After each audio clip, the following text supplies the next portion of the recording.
Сәлем достар, бүгінгі тақырып бала ойыншығын қалай жинатамыз. Бала ойыншығын жинатудың түрлері көп. Біріншіден, баланы қайта-қайта айтып, бала ойыншығын жина деп қайта-қайта айта берудің қатты қажеті жоқ. Себебі оны қайта-қайта айта берген сайын, ол істелінбеген сайын сізде қатты агрессия пайда болуы мүмкін. Сіз күніге айғайлап баланы давить етіп кетуіңіз мүмкін. Сол себепті де ондай болмас үшін балаға қайта-қайта ойыншығыңды жина деп айта берудің қажеті жоқ. Тек өзіңіз қасына бірге барып, жүр кел ойыншықты бірге жинайық деп, бірге ойыншықты жинауға оны шақырып алуыңыз керек.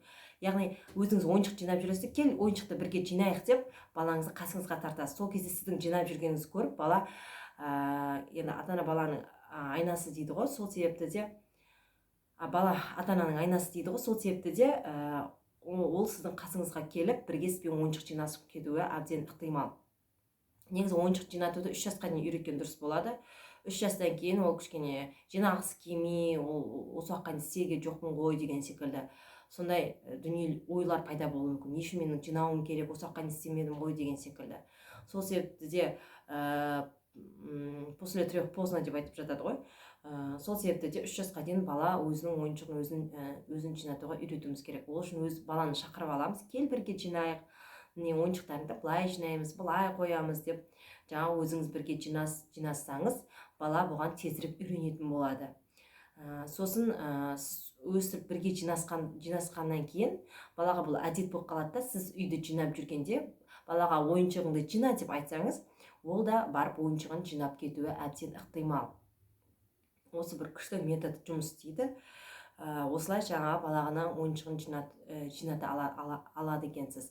Бірақ бала әртүрлі жинауы мүмкін. Сіз сияқты аккуратно жинамауы мүмкін, ол бір тазикке жинауы мүмкін, ойыншығын болса бір басқаша бір коробкаға жинауы мүмкін.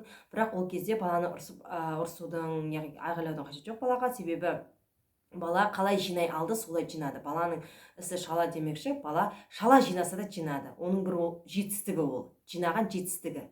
Яғни ол тазикке жинаса да, ыдысқа жинаса да, белгілі бір коробкаға жинаса да, ойыншық салатын ішіне салмаса да, ол жинады ең бастысы. Ең бастысы осының ескеріп, сол үшін баланы мақтап, рахмет балам, сен бүгін жетістігің ойыншық жинап үйрендің деп, баланы мақтап, баланың жаңағы өзінің артын жинап жүруге деген жинап жүретін әдетін қалыптастыра алады екенсіз.